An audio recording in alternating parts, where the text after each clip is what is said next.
Hello madam. Inspector, ನಮ್ಮ ಮಗು ಬಗ್ಗೆ ಏನಾದ್ರೂ ಕ್ಲೂ ಸಿಗ್ತಾ? ನಮ್ಮ ಪರಿಸ್ಥಿತಿನ ಸ್ವಲ್ಪ ಅರ್ಥ ಮಾಡ್ಕೊಳ್ಳಿ. ನಮ್ಮ ಮನೆಯಿಂದ ಮಗು ಕಾಣೆಯಾಗಿ ದಿನಗಳೇ ಕಳೆದಿವೆ. ಅದು ಎಲ್ಲಿದೆ ಅಂತ ಒಂದು ಕ್ಲೂ ಕೂಡ ನಿಮಗೆ ಸಿಗ್ಲಿಲ್ಲ ಅಂತಂದ್ರೆ ಏನ್ ಅರ್ಥ? ಅದನ್ನ ಯಾರು ತಗೊಂಡು ಹೋಗಿದ್ದಾರೆ ಅಂತಾನೂ ಗೊತ್ತಿಲ್ವಲ್ಲ ನಿಮಗೆ. ಇದೇನಾ ನೀವು ಕೆಲಸ ಮಾಡೋ ರೀತಿ? ಹೇಗ್ ನಿಮ್ಮನ್ನ ನಂಬೋದು? ನೀವು ಅದು ಹೇಗ್ ಮಾಡ್ತಿರೋ ಏನ್ ಮಾಡ್ತಿರೋ ನನಗೆ ಗೊತ್ತಿಲ್ಲ. ನನ್ನ ಮೊಮ್ಮಗು ನನಗೆ ಬೇಕು, ಸೇಫ್ ಆಗಬೇಕು, ಆದಷ್ಟು ಬೇಗ ಬೇಕು ಅಷ್ಟೇ.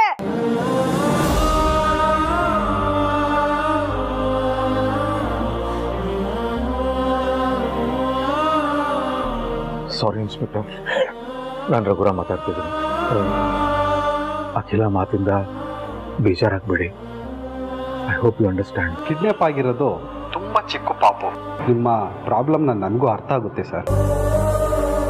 ಅನುಷ್ಕಾ ದೇಶ ಬಿಟ್ಟೋಗಿರೋದ್ರಿಂದ ಅವಳು ನಮ್ಮ ಕೈಗೆ ಸಿಗ್ತಾ ಇಲ್ಲ. ಇಲ್ಲಿರೋ ಮಕ್ಳು ಕಳ್ಳರನ್ನೆಲ್ಲ ನಾವು ವಿಚಾರಿಸಿದ್ದೀವಿ, ನಾವು ಪ್ರಯತ್ನ ಪಡ್ತಾ ಇದ್ದೀವಿ ಸರ್. ಸಣ್ಣ ಕ್ಲೂ ಸಿಕ್ಕಿದ್ರು ನಿಮಗೆ ಇನ್ಫಾರ್ಮ್ ಮಾಡ್ತೀನಿ ಸರ್. ಆಯ್ತು ಇನ್ಸ್ಪೆಕ್ಟರ್, ಥ್ಯಾಂಕ್ ಯು. ಅಖಿಲ, ಮಕ್ಕಳಿಗೆ ಸೊಸೆಯಂದ್ರಿಗೆ ಧೈರ್ಯ ಹೇಳ್ಬೇಕಾದ್ ನೀನೇ ಈಗ ಧೈರ್ಯ ಕೆಟ್ಟರೆ ಹೇಗೆ? ರಘು, ಮಕ್ಳಿಗೆ ಧೈರ್ಯ ಹೇಳ್ತೀನಿ,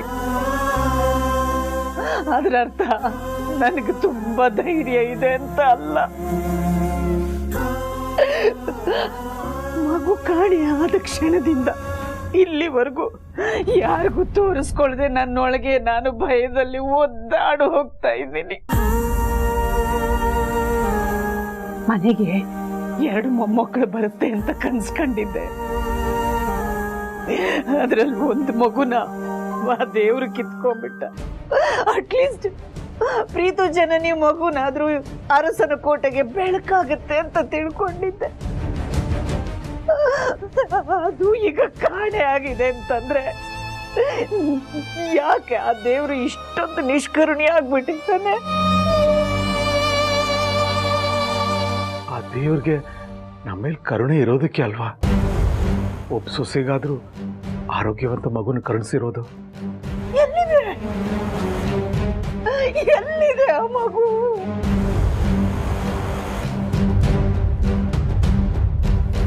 ಇಷ್ಟು ಚಿಕ್ಕ ಮಗುನ ಹೆತ್ತ ತಾಯಿಯಿಂದ ದೂರ ಮಾಡೋದಕ್ಕೆ ಆ ಕಟಕಿ ಅನುಷ್ಕನ್ಗೆ ಅದು ಹೇಗಾದ್ರೂ ಮನಸ್ಸು ಬಂತೋ?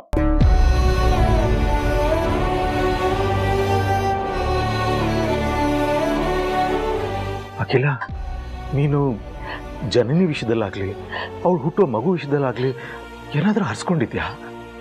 ಇಲ್ಲ ರಘು, ಆದ್ರೆ ಪಾರ್ವತಿ ವಿಷಯದಲ್ಲಿ ಹರಕೆ ಹೋಗ್ತಿದ್ದೆ. ಪಾರ್ವತಿ ಅವಳ ಮಗು ಇಬ್ರು ಆರೋಗ್ಯವಾಗಿ ಬದುಕಿ ಉಳಿದ್ರೆ ನಿನ್ ಸನ್ನಿಧಾನಕ್ಕೆ ಕರ್ಕೊಂಡು ಬರ್ತೀನಿ ಅಂತ ಹರಿಸ್ಕೊಂಡಿದ್ದೆ.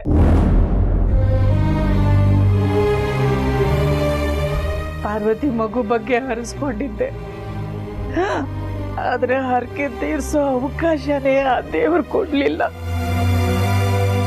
ಆದ್ರೆ ಜನನಿ ಮಗು ಯಾಕೆ ಕಾಣೆ ಆಯ್ತು ಅದು ಗೊತ್ತಾಗ್ತಿಲ್ಲ ರಘು. ಅಖಿಲ, ನಮ್ಗೆ ಅರ್ಥ ಆಗದೆ ಇರೋ ಎಷ್ಟೋ ವಿಷಯಗಳು ಜೀವನದಲ್ಲಿ ನಡೆಯುತ್ತೆ. ಅದು ತಾನಾಗೆ ಅರ್ಥ ಆಗೋ ಸಮಯ ಬರೋವರೆಗೂ ನಾವು ತಾಳ್ಮೆಯಿಂದ ಕಾಯ್ಬೇಕು ಅಂತ ನೀನೇ ಹೇಳ್ತಿರ್ತೀಯಲ್ಲ. ಈಗಲೂ ಅಷ್ಟೇ ಅಖಿಲ, ಆ ಸಮಯ ಬರೋವರೆಗೂ ನೀನು ಸ್ವಲ್ಪ ಸಮಾಧಾನ ತಾಳ್ಮೆ ಕಂಡ್ಕೋತೀಯ ನನಗೋಸ್ಕರ.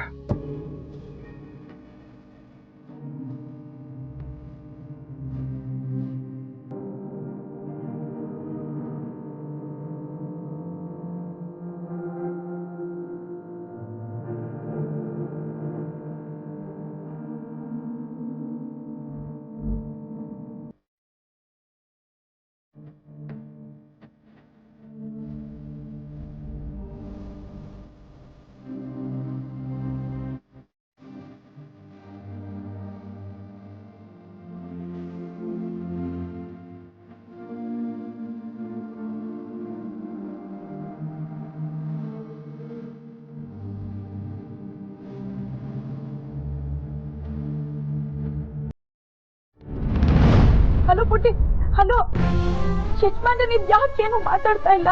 ಹಲೋ ಹಲೋ ಪಾರು, ಸ್ವಲ್ಪ ಸಿಗ್ನಲ್ ಪ್ರಾಬ್ಲಮ್ಮು. ಇವಾಗ ಕೇಳಿಸ್ತಾ ಇದೆಯಾ? ಹಾ ಕೇಳಿಸ್ತಾ ಇದೆ. ಯಜಮಾನ್ರೆ, ಮಗು ಇನ್ನ ಸಿಕ್ಕಿಲ್ಲ ಅಂದ್ರೆ ನಿಮ್ಮ ಅಕ್ಕ ಪಕ್ಕದಲ್ಲೇ.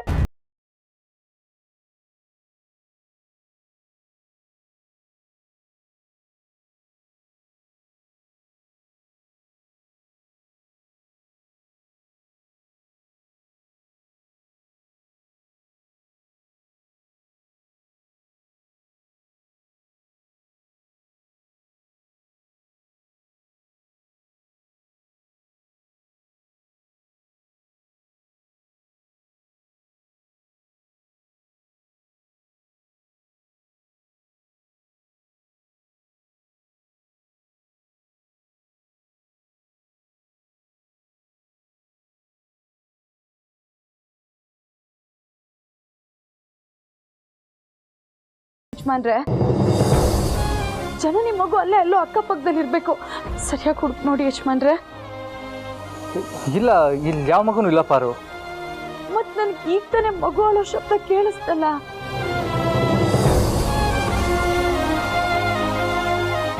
ಈಗ ಕೇಳಿಸ್ತಾ ಇದೆಯಾ ಮಗು ಅಳ್ತಾ ಇರೋದು? ಇಲ್ಲ, ಈಗ ಕೇಳಿಸ್ಲಿಲ್ಲ. ಆದ್ರೆ ಆಗ್ಲೇ. ಓ, ಹಾಗಾದ್ರೆ ನಿನಗೂ ನನ್ನ ಹಾಗೆ ಫೀಲ್ ಆಗೋದಕ್ಕೆ ಶುರು ಆಗಿದೆ ಅನ್ನಂಗಾಯ್ತು. ಅಂದ್ರೆ ಇವಾಗ ನನಗೂ ಅಷ್ಟೇ ಪಾರು. ಕಣ್ಣು ತೆಗೆದ್ರು ಕಣ್ಣು ಮುಚ್ಚಿದ್ರು ಬರೀ ನನ್ನ ಮಗು ಮುಖ ಮಾತ್ರ ಕಾಣಿಸ್ತಾ ಇರೋದು. ಹಾಗೆ ಮಗು ಹತ್ತಾಗಿ ಕೇಳಿಸುತ್ತೆ. ಕೆಲವೊಂದ್ಸಲ ಮಗು ನಗು ಸೌಂಡು ಕೇಳಿಸುತ್ತೆ. ಎಲ್ಲರೂ ಮಗು ಗುಂಗಲ್ಲ ಇದೀವಲ್ವಾ, ಅದಕ್ಕೆ ಹಾಗನ್ನಿಸ್ತಾ ಇದೆ ಅಷ್ಟೇ. ಹೌದಾ? ಇರ್ಬೋದೇನೋ ಯಜಮಾನ್ರೆ. ಇಲ್ಲಿ ಎಲ್ರಿಗೂ ಮಗು ಕಾಣ್ತಿಲ್ಲ ಅನ್ನೋದೇ ಆತಂಕ. ಮತ್ ಎಷ್ಟೊತ್ತಾದ್ರೂ ಪರವಾಗಿಲ್ಲ, ಮಗುನ ಹುಡುಕಿ ಕರ್ಕೊಂಡ್ ಬನ್ನಿ. ಸರಿ ಪಾರು, ನೀನು ಅಷ್ಟೇ ಯಾವುದೇ ಕಾರಣಕ್ಕೂ ಹೊರಗಬೇಡ. ನನ್ನಿಂದ ಸಹಿಸ್ಕೊಳ್ಳೋದಕ್ಕಾಗಲ್ಲ.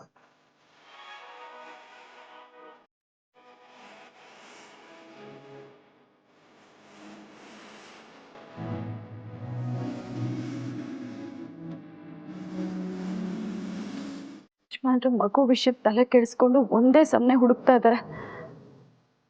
ನಾನು ಅತ್ತು ಅವ್ರಿಗೆ ತೊಂದರೆ ಕೊಡೋದು ಬೇಡ.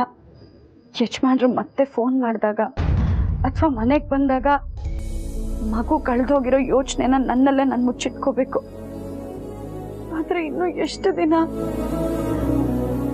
ಮಗು ಅರ್ಸನ್ ಕೋಟೆಲಿರುವಾಗ 5 ನಿಮಿಷ ಯಾರು ಮಗುನ ಕೆಳಗಡೆ ಇರೋದಕ್ಕೆ ಬಿಡ್ತಾ ಇರ್ಲಿಲ್ಲ. ಆದ್ರೆ ಈಗ ನನ್ ಕಂದಮ್ಮ ಎಲ್ಲಿದ್ದಳೋ ಏನೋ. ದೇವ್ರೆ, ನಿನ್ನನ್ನ ನಂಬಿದ್ದೀನಿ. ಆದಷ್ಟು ಬೇಗ ನನ್ ಮಗಳು ಯಜಮಾನ್ರ ಕಣ್ಣಿಗೆ ಬೀಳೋ ಹಾಗೆ ಮಾಡು.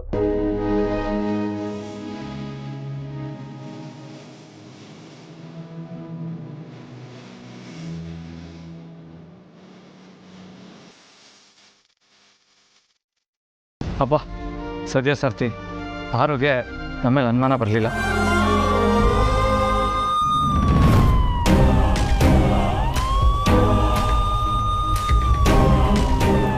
ಬಂದ್ರೆ ಪೊಲೀಸ್ ಜೀಪ್ ಬರ್ತಿರೋ ಶಬ್ದ ಕೇಳ್ತಿದೆ. ಹೌದು ಸಾರ್ಥಿ, ನಮ್ಮ ಮನೆ ಮಗು ಕಳೆದು ಹೋಗಿದೆ ಅಂತ ಅಮ್ಮ ಪೊಲೀಸಿಗೆ ಕಂಪ್ಲೇಂಟ್ ಕೊಟ್ಟಿದ್ರು.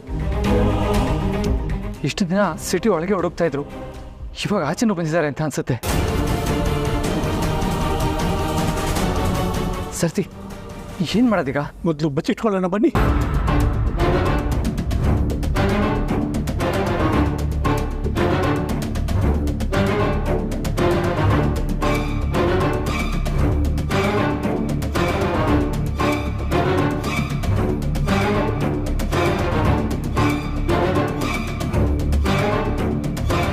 ಸಾರ್ಥಿ, ಪೊಲೀಸರು ಬಂದು ಪುರೋಹಿತರನ್ನ ವಿಚಾರಿಸಿದ್ರೆ ಅವರೇನಾದರೂ ನಿಜ ಹೇಳ್ಬಿಟ್ರೆ ಏನು ಮಾಡೋದು ಸಾರ್ಥಿ? ಅದು ಏನಾದರೂ ಆಗಲಿ, ನಾನು ಮಾತ್ರ ನನ್ನ ಮಗಳನ್ನ ಯಾರಿಗೂ ಕೊಡಲ್ಲ.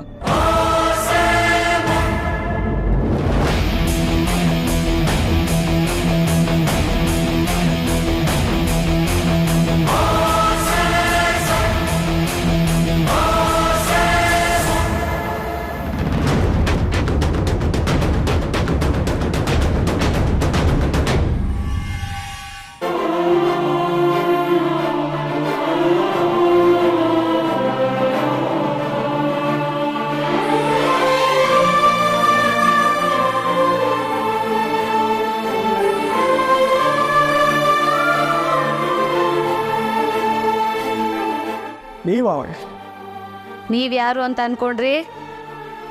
ಹೌದು, ನೀವಿಬ್ರು ಯಾಕೆ ಕಳ್ಳರ ಥರ ಅಲ್ಲಿ ಬಚ್ಚಿಟ್ಕೊಂಡಿದ್ದೀರಾ? ಅದು ಪೊಲೀಸ್ ಸೌಂಡು. ಅರ್ಥ ಆಯ್ತು. ಮಗುನ ಹುಡ್ಕೊಂಡು ಬಂದಿದ್ದಾರೆ ಅಂತ ಅನ್ಕೊಂಡ್ರಾ?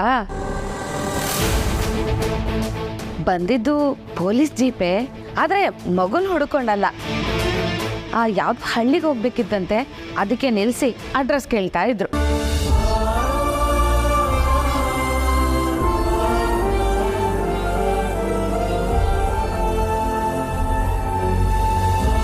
ಮತ್ತೆ ಅದಿ ಏನಂತಾಳಪ್ಪ ನಿನ್ ಮಗಳು? ನನ್ನನ್ನು ಬಿಟ್ಟು ಎಲ್ಲೂ ಹೋಗಲ್ಲ ಅಂತ ಇದ್ದಾಳೆ. ಅಲ್ಲಿಗೆ ಅಳಿಯ ಮಾವನ ಉದ್ದೇಶ ಒಂದೇ ಅಂದಂಗಾಯ್ತು. ಅದೇ ನನ್ನ ಉದ್ದೇಶನೂ ಅದೇ ಕಡಪ್ಪ. ಥ್ಯಾಂಕ್ಸ್ ಚಿಕ್ಕಮ್ಮ. ಸಾರ್ತಿ ಮಗುನ ತಗೊಂಡು ಬಂದಮೇಲೆ ಮನೆಯವ್ರಿಗೆ ಯಾರಿಗೂ ಗೊತ್ತಾಗದೇ ಇರೋ ಥರ ನೀವು CCTV ಫುಟೇಜ್ನ ಎಲ್ಲ ಡಿಲೀಟ್ ಮಾಡಿದ್ರಿ ಅಂತ ಗೊತ್ತಾಯ್ತು. ಅದೇ ಅದು ನನ್ನ ಕರ್ತವ್ಯನಪ್ಪ, ಅದನ್ನ ನಾನು ಮಾಡಿದ್ದೀನಿ. ಚಿಕ್ಕಮ್ಮ, ನೀವಿಷ್ಟ್ರ ಮಟ್ಟಿಗೆ ಬದಲಾಗ್ಬೋದು ಅಂತ ನನ್ನ ಕನಸಲ್ಲೂ ಅಂದ್ಕೊಂಡಿರಲಿಲ್ಲ. ಅದೇ ದೇವರು ನನಗೆ ಒಳ್ಳೆ ಸಮಯಕ್ಕೆ ಒಳ್ಳೆ ಬುದ್ಧಿ ಕೊಟ್ಟ. ನೀವಿಬ್ರು ಮನೆಗೆ ಹೋಗಿ ನಾನು ಮಗುನ ನೋಡ್ಕೋತೀನಿ. ಅಯ್ಯೋ ಇಲ್ಲಪ್ಪ, ನನ್ನ ಮಗಳನ್ನ ಬಿಟ್ಟು ನಾನು ಒಂದು ಕ್ಷಣನೂ ಇರಲ್ಲ. ಹತ್ತೋಗಿದೆ ಅಂತ ಅಂದ್ಕೊಂಡಿದ್ದು ನನ್ನ ಮಗಳು ಬದುಕಿದಾಳೆ ಅಂತ ಗೊತ್ತಾಗಿ ಎಷ್ಟು ಖುಷಿ ಆಗ್ತಾಯಿದೆ ಗೊತ್ತಾ? ಸತಿ, ನೀವು ಹೋಗಿ ನಿಮ್ಮ ಮಗಳಿಗೆ ಸ್ವಲ್ಪ ಸಮಾಧಾನ ಹೇಳಿ. ನಾವೆಲ್ಲರೂ ಮಗು ಹುಡುಕ್ತಾ ಇದ್ದೀವಿ, ಆದಷ್ಟು ಬೇಗ ಸಿಗುತ್ತೆ ಅಂತ ಅವಳಿಗೆ ಸಮಾಧಾನ ಹೇಳಿ. ಅವಳು ಆತಂಕದಲ್ಲಿರೋದು ನನಗೆ ಇಷ್ಟ ಇಲ್ಲ. ಚಿಕ್ಕಮ್ಮ, ನೀವು ನಿನ್ನೆ ರಾತ್ರಿನೂ ಮನೆಯಿಂದ ಹೊರಗಡೆನೇ ಇದ್ರಿ. ನಿನ್ನೆ ರಾತ್ರಿ ಏನೋ ನಿಮ್ಮ ಫ್ರೆಂಡ್ ಮಗುಗೆ ಹುಷಾರಿಲ್ಲ ಅಂತ ಹೇಳಿ ಬಂದಿದ್ರಿ. ಇವತ್ತು ಹೀಗೆ ಬಂದ್ರಿ? ಅದೇ ನನ್ನ ಫ್ರೆಂಡ್ ಮಗು ನೋಡೋಕೆ ಹೋಗ್ತಾ ಇದ್ದೀನಿ ಅಂತ ಹೇಳಿದೆ. ಮನೇಲಿ ಎಲ್ಲರೂ ನಮ್ಮನೇಲಿ ಮಗು ಕಳೆದು ಹೋಗಿದ್ಯಲ್ಲ, ಆ ಟೆನ್ಷನ್ನಲ್ಲಿ ನನ್ನ ಮಾತಿನ ಬಗ್ಗೆ ಯಾರೂ ಟೆನ್ಷನ್ ತಗೊಳ್ಳಿಲ್ಲ. ರತ್ನವೇಣಿಯವ್ರನ್ನ ಅಷ್ಟು ಹಗುರವಾಗಿ ತೊಗೊಳಕ್ಕಾಗಲ್ಲ ಚಿಕ್ಕಮ್ಮ. ಅವ್ರಿಗೆ ನಿಮ್ಮ ಮೇಲೆ ಡೌಟ್ ಬಂದರೆ ತುಂಬ ಕಷ್ಟ ಆಗ್ಬಿಡುತ್ತೆ. ಅದಕ್ಕೆ ನೀವು ಹೊರಟ್ಬಿಡಿ, ನಾನೊಬ್ಬನೇ ಸಾಕಲ್ವಾ ನನ್ನ ಮಗಳ ಜೊತೆಗೆ. ಹನುಮಂತು, ನೋಡಿದೇನಪ್ಪ, ಅವನ ಮಗಳ ಜೊತೆ ಅವನೊಬ್ಬನೇ ಇರ್ಬೇಕಂತೆ. ನಮ್ಮಿಬ್ಬರಿಗೆ ಇಲ್ಲೇನು ಕೆಲಸ? ತಡಿ, ನಾವು ಮನೆಗೆ ಹೋಗೋಣ. ಹೇಗಿದ್ರು ನಾನೇ ಕಾರ್ ತಂದಿದ್ದೀನಿ, ಅದರಲ್ಲೇ ಹೋಗೋಣ. ಸರಿ ಬರ. ಮುದ್ದು ಗೊಂಬೆ ತಾಯಾದಿ.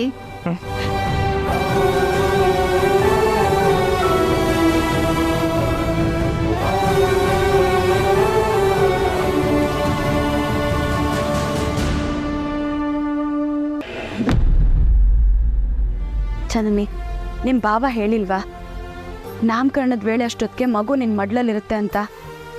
ಯೋಚನೆ ಮಾಡ್ಬಿಡ, ಧೈರ್ಯವಾಗಿರು. ಸರಿಯಾದ ಸಮಯಕ್ಕೆ ಊಟ ಮಾಡು, ಸರಿನಾ? ನಾನು ನಿನಗೆ ಮತ್ತೆ ಫೋನ್ ಮಾಡ್ತೀನಿ.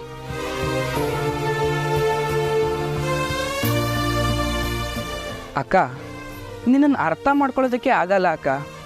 ಒಂದ್ಸಲ ಮಗು ಕಳೆದೋದ್ರೆ ನಿನ್ನ ಮಗುನೇ ಕಳೆದೋಯ್ತು ಅನ್ನೋ ಥರ ಅಳ್ತೀಯ.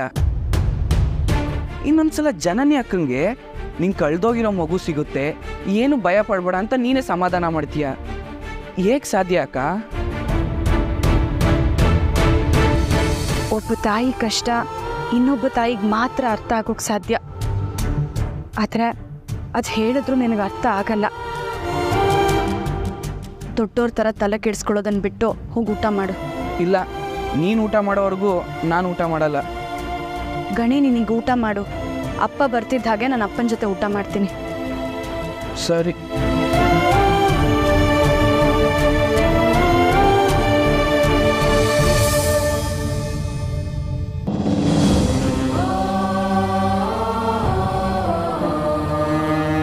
ಹೌದು, ಸ್ನೇಹಿತರ ಮನೆಗೆ ತೊಟ್ಲು ಕೊಟ್ಟು ಬರ್ತೀನಿ ಅಂತ ಹೋದಪ್ಪ ಯಾಕಿನ್ನೂ ಬರಲಿಲ್ಲ? ಬಹುಶಃ ಒಬ್ರು ಮಗುನ ಹುಡ್ಕೋದಕ್ಕೆ ಹೋಗ್ಬಿಟ್ರು ಏನೋ. ಪಾಪ, ಮಗು ಕಾಣೆ ಆಗಿದೆ ಅಂತಿದ್ದ ಹಾಗೆ ಅಪ್ಪ ವಾಪಸ್ ಊರಿಂದ ಬಂದ್ಬಿಟ್ರು. ನಾನು ಇನ್ನೂ ಗಾಬರಿ ಆಗ್ಬಿಡ್ತೀನಿ ಅಂತ ಮಗು ಕಾಣೆ ಆಗಿರೋ ಭಯನ ನನ್ನ ಹತ್ರ ತೋರಿಸ್ಕೋತಾನೆ ಇಲ್ಲ. ನಿನ್ನ ಮಗಳಾಗಿ ನನಗೆ ನಿನ್ನ ನೋವು ಅರ್ಥ ಆಗಲ್ವಪ್ಪ. ಮಂಟಿ ನೋವು ಬೇರೆ. ಮಗುನ ಯಜಮಾನ್ರು ಹುಡುಕ್ತಾರೆ, ನೀನು ಮನೆಗೆ ವಾಪಸ್ ಬಂದ್ಬಿಡು ಅಂತ ಫೋನ್ ಮಾಡಬೇಕು.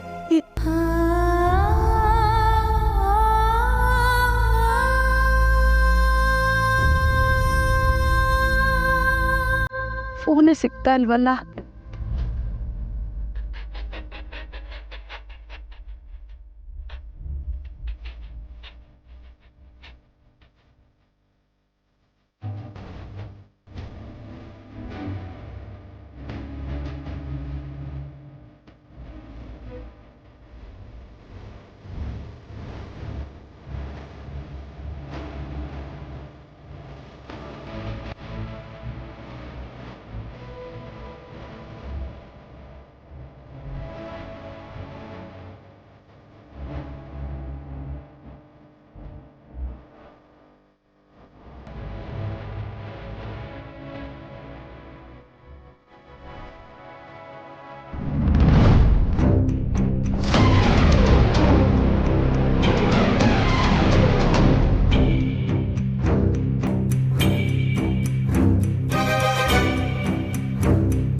ಪಾರ್ವತಿ ನಮ್ಮ ದಾರಿನೇ ಕಾಯ್ತಿರ್ತಾಳೆ, ಫೋನ್ ಮೇಲೆ ಫೋನ್ ಮಾಡ್ತಿದ್ದಾಳೆ.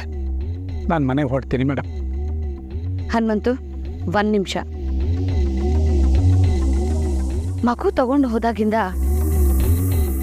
ನೀನು ಅಖಿಲಕ್ಕ ಜನನಿನ ಮಾತಾಡ್ಸೋದಕ್ಕೆ ಬಂದಿಲ್ಲ. ಕಾರ್ ವಾಪಸ್ ತಂದುಬಿಟ್ಟೆ, ಆಗ್ಲೂ ಕೂಡ ಮಾತಾಡ್ಸೋದಕ್ಕೆ ಬರಲಿಲ್ಲ. ಇರಬೇಕು ಅಂದ್ಕೊಂಡೆ, ಆದರೆ ಬರೋ ಧೈರ್ಯ ಇಲ್ಲ ಮೇಡಮ್. ಮಗು ಕದ್ದವನೇ ನಾನು. ಮಗು ಕಳ್ಕೊಂಡಿರೋ ಅವ್ರ ನೋವು ಮುಂದೆ ಅವ್ರಿಗೆ ಧೈರ್ಯ ಹೇಳೋದಕ್ಕೆ ನನ್ನ ಮನಸ್ಸು ಒಪ್ತಿಲ್ಲ. ಆದರೆ ಹನುಮಂತಣ್ಣ, ಇದೇ ಊರಲ್ಲಿದ್ದು ಮಗು ಕಾಣೆ ಆಗಿರೋ ವಿಷಯ ಗೊತ್ತಾದ ಮೇಲೂ ನೀವು ಬಂದು ಜನನಿಗೆ ಸಾಂತ್ವನ ಹೇಳಲಿಲ್ಲ ಅಂದರೆ ಆ ರತ್ನವೇಣಿಯವರು ಬೇರೆ ಏನೋ ಅರ್ಥನ ಹುಡುಕ್ಬಿಡ್ತಾರೆ ಅಲ್ವಾ? ಹೌದು. ಒಳಗೆ ಬಂದು ಅಮ್ಮವ್ರಿಗೆ ಜನನಿಗೆ ಮಾತಾಡ್ಸ್ಬಿಟ್ಟೆ ಹೋಗ್ತೀನಿ. ನಡೀರಿ.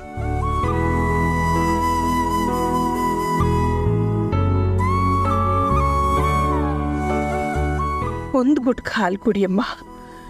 ನೋಡು, ನಿಮ್ಮ ಚಿಕ್ಕಮ್ಮ ಎಷ್ಟು ಪ್ರೀತಿಯಿಂದ ಕೊಡ್ತಿದ್ದಾರೆ. ಕುಡಿ ಕಂದ. ನಂಗೇನು ಬೇಡ. ಜನನಿ, ಹೇಗಿದೆಯಮ್ಮ? ಅಪ್ಪ, ನನ್ನ ಮಗು ಕಾಡ್ತಿಲ್ಲ ಅಪ್ಪ.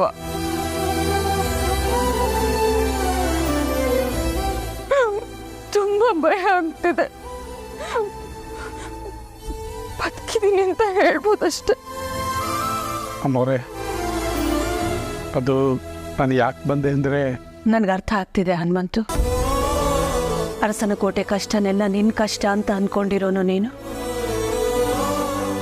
ಜನನಿ ಮಗು ಕಾಣೆ ಆಗಿದೆ ಅಂತ ಗೊತ್ತಾಗ್ತಿದ್ದ ಹಾಗೆ ಮಂಡಿ ಟ್ರೀಟ್ಮೆಂಟಿಗೆ ಅಂತ ಹಳ್ಳಿಗೆ ಹೋದೋನು ವಾಪಸ್ ಬಂದ್ಬಿಟ್ಟಿದೀಯಾ? ಮಗು ಕಾಣೆ ಆಗಿರೋದ್ರಿಂದ ನಿನಗೆ ಎಷ್ಟು ಆತಂಕ ಆಗ್ತಿದೆ ಅನ್ನೋದು ನಿನ್ನ ಕಣ್ಣಲ್ಲಿರೋ ಭಯ ನೋಡಿನೇ ಅರ್ಥ ಮಾಡ್ಕೊಳ್ಬನ್ನಿ. ನೀನೇನು ಹೆದರ್ಕೋಬೇಡ, ಮಗು ಬೇಗ ಸಿಗತ್ತೆ. ಹೋಗ್, ಮನೆಗೆ ಹೋಗಿ ವಿಶ್ರಾಂತಿ ತಗೋ. ಅಖಿಲಮ್ಮ ಕಷ್ಟಪಡೋದನ್ನ ಯಾವತ್ತೂ ಸಹಿಸದೇ ಇರೋನು. ಇವತ್ತು ನನ್ನಿಂದಾನೇ ಅವ್ರ ಇಡೀ ಕುಟುಂಬ ಕಷ್ಟಪಡ್ತಿದೆಯಲ್ಲ. ಹೋಗು ಹನುಮಂತು. ದೊಡ್ಡ ಯಜಮಾನರು ನನ್ನ ಮಗಳು ಕೂಡ ಅವ್ರ ಕುಟುಂಬನೇ ತಾನೇ. ಅವ್ರ ಕುಟುಂಬಕ್ಕೆ ನಾನು ನ್ಯಾಯ ಕೊಡೋಕ್ಕೆ ಹೋಗ್ತಿರೋದು ಇಲ್ಲ. ಮುಂದೆ ಇಟ್ಟಿರೋ ಹೆಜ್ಜೆನ ಹಿಂದೆ ತೆಗಿ ಕೂಡ್ದು ನಾನು.